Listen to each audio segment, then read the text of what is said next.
The most dangerous truth about saving money on a low income is that the system isn't designed for you to ever get ahead. If saving feels impossible, that's not a personal failure, it's a structural trap. I am Lady T in for Citizen T, and here's the win we're chasing today. How to keep money, even on low income, even in survival mode, long enough to gain leverage over your life. Not hype, not hacks, control. Because this is how we win. Let's establish reality cleanly and without comfort. Wages alone do not build security anymore. If your income only pays bills, you are financially stationary. That is not pessimism, that is math. So when you're told just earn more, what you're really being told is hang on until something saves you. That's not a strategy. Early in Citizen T, we name ownership-based pay OBP once plainly. OBP means earning ownership or equity alongside wages, instead of renting your labor forever. Most people do not have access to OBP today. Pretending they do is dishonest, so OBP is not today's solution. It is today's direction. Saving is how you survive the gap. OBP is the compass. Saving is the oxygen. Now here's the disruptive truth most advice avoids. You do not save money by being disciplined. You save money by removing decisions. Because willpower collapses under scarcity. When you're tired, stressed, underpaid, and running out of options, just be better with money is meaningless. So here is the core financial principle, plain and concrete. Money you don't see is money you don't negotiate with. On low income, everything is a negotiation. Food, gas, kids, emergencies, your savings cannot enter that fight. Example 1, payday. If savings waits until what's left, there will never be anything left. So savings moves first, always, even $20, even $10, automatically. Payday to a separate account.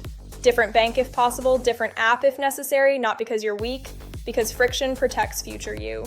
That $20 is not insignificant, it is structural defiance. It says, I am not completely consumed by survival. Example 2, most people think tracking expenses is the solution. It's not. Awareness doesn't stop leaks. Structure does. If all money lives in one pile, everything feels spendable. So create borders. One account for bills, one for daily spending, one for savings. Not perfection, not spreadsheets, clear roles. This reduces cognitive load when your brain is already overloaded. Example 3, windfalls, tax refunds, overtime checks, gift money, bonuses. Here is the rule, and it is non-negotiable. Windfalls are not rewards. They are reinforcements. At least half goes to savings or debt immediately. No waiting, no celebration first. If you don't decide in advance, stress will decide for you, and stress always spends it all. Now let's name a hard truth that keeps people stuck. If your expenses rise every time your income rises, you will remain broke forever. Citizen T says it plainly. If you don't own the outcome, you're just financing someone else's future. That includes financing your own lifestyle creep. Example 4, you get a raise. Suddenly the car needs an upgrade. Subscriptions multiply. Spending expands to meet relief. The problem wasn't solved, it was resized. So the rule is this: raises buy breathing room, not comfort. At least half of any increase is locked into savings or debt control before you change anything else. That isn't discipline, that is protection. Now, pause. Everything I have said so far assumes you have some margin.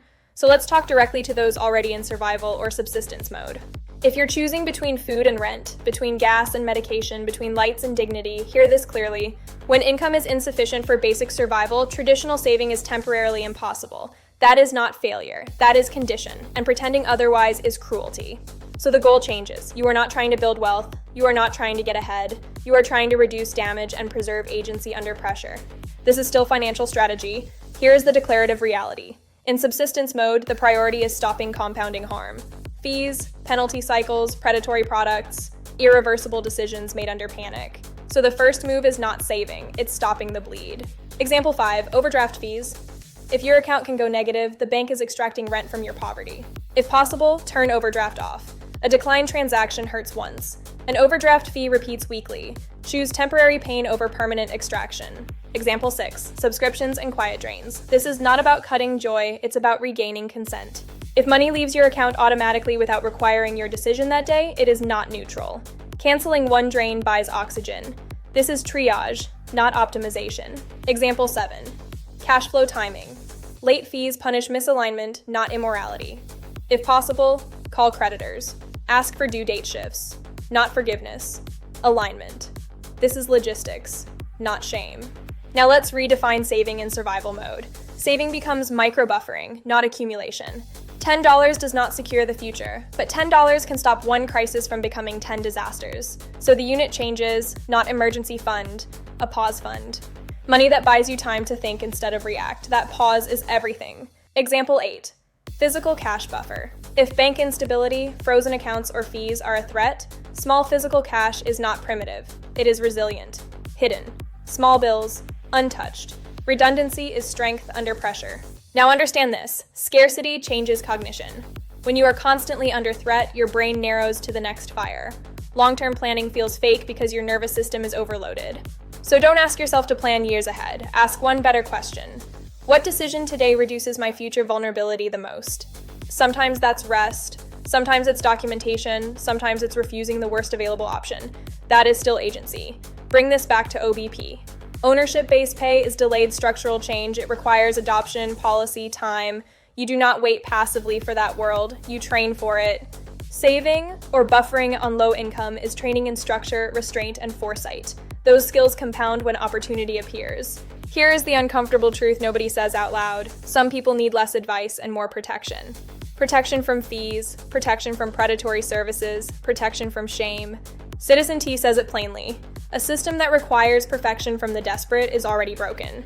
So here is what you can control today at any income level. Automate what you can so willpower isn't required. Create separation so money has roles. Preserve pauses so panic doesn't decide your future. This is not about positivity. This is about preparation. Savings does not make you rich. Savings gives you options. Options are power. If this gave you footing, clarity, or language for what you're already living, like and subscribe. A quick disclaimer. I'm not a financial advisor and this isn't financial advice. Use this as perspective, not instruction, and always do your own research. We are Citizen T, Forge the Future. Forge the future. OBP is the way.